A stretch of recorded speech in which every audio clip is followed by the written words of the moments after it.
Family has long been at the heart of the American story, but today a growing number of parents are starting that chapter later in life. I'm Tisha Powell. And I'm Lee Zurich. According to recent data from the National Center for Health Statistics, more women over 40 are having children than ever before.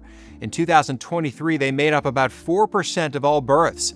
It might not sound like a lot, but it's more than a threefold increase from just a few decades ago. Experts say it's a sign of changing times and changing attitudes about family and fulfillment. And as the mothers who spoke to Heather Graff tell us, there's no right time to have a baby. Here's some more. Can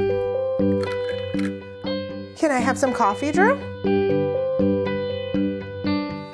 Dina Goditis had dreamed about a life like this since she was a little girl. Should we do a dance party? But the path here wasn't exactly what she pictured. It was during COVID that I realized that my life was not the way I had envisioned it to be. I thought that I would be in a long-term relationship by now, potentially leading to marriage, and I wasn't experiencing any of that at the moment. Okay, let's go. The DC area mom spent much of her early adult life building a name for herself in the professional world. Then, as her 40th birthday approached, she says she was ready to start building a family. Oh, good job. I realized that my time was running out. I had to think about pursuing motherhood alone. And with the support of loved ones and friends, that's what she did. Dina says the journey wasn't easy by any means. She went through multiple rounds of IVF. I've gone through some pretty tough things in life, and this by far was the toughest. But in 2022, at the age of 40, she finally got those two pink lines she had long been hoping to see. Drew was born 9 months later. You say, hi, my name is Drew. Hi, my name is Drew. Take me into that moment when you got to hold him for the first time. Oh my gosh, so precious. I mean, I'm tearing up just thinking about it. It's a moment more and more mothers in their 40s are experiencing today. When I see that picture, it's like he's looking at me and I'm looking at him, and it's like we're in this together. According to recent data from the CDC, between 1990 and 2023, fertility rates among women approaching their 40s rose 71%. And for those between the ages of 40 and 44, the increase was even more dramatic, jumping 127%. Are you seeing more parents becoming parents in their 40s? I would definitely say it does feel like people are waiting longer to have children. And I do have more patients that are close to their 40s or in their 40s. Dr. Dallas Reed is the director of perinatal genetics at Tufts Medical Center in Boston. She says egg count and quality naturally decline over time. So advances in fertility technology like IVF and egg freezing have helped make motherhood more feasible for some women. I think they certainly slow that clock down. For women 35 and older, that may be especially significant. According to Reed, birthing parents in that group are considered advanced maternal age because there's a greater risk of certain complications for them and their babies. There can be an increased risk of chromosomal issues with the embryos or fetuses that can cause miscarriages or genetic conditions in fetuses. It can just become harder. The decision to wait isn't always intentional, as many couples struggle with infertility. But Reed notes putting off parenthood can also have advantages, with parents having more time to build financial security and life experience. Helps the couple, but also the child, give them that good foundation to be able to excel.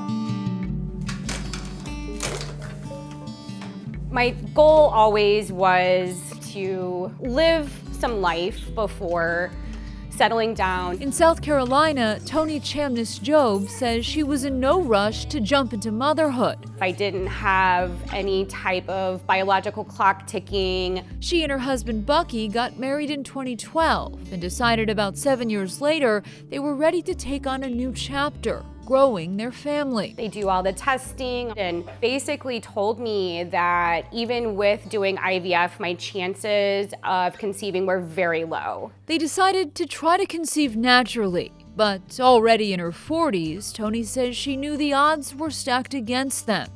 When women hit that age, their chance of getting pregnant in any given cycle is less than 5%. I had just kind of assumed it wasn't going to happen. Until 2021, that is when everything changed. We got, that little surprise.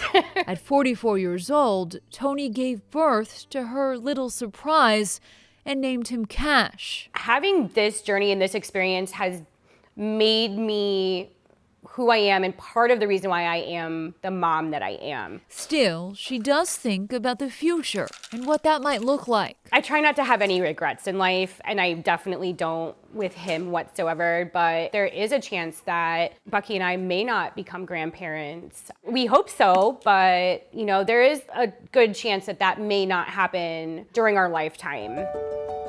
This one? Yeah, that's you. Dina says if she could do it all over again, she would have started thinking about her fertility journey earlier. But like Tony, she has no regrets. Do you view your age as an asset in motherhood?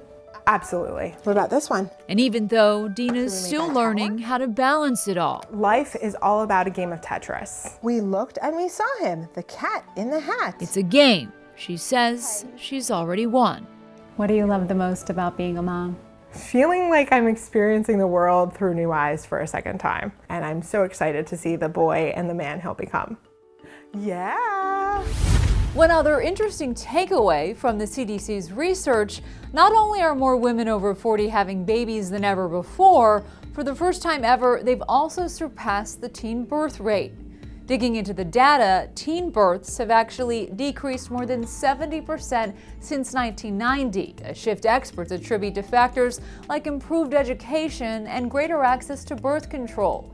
Dr. Claire Brindis of UCSF's Adolescent and Young Adult Health National Resource Center says this is good news. It gives me hope that a variety of strategies that have been implemented across the country are paying off. We've had a very extensive revision in the types of sex education that we offer young people. It's really exciting to see progress in this very important public health problem. In 1990, teens made up nearly 13% of all U.S. births. In 2023, though, just 4%. For women of any age planning to have children, the CDC says there are steps you can take to increase your chances of a healthy pregnancy. Among the recommendations, talk to your healthcare provider about your health history. Get 400 micrograms of folic acid daily, cut out tobacco and alcohol, and maintain a healthy weight.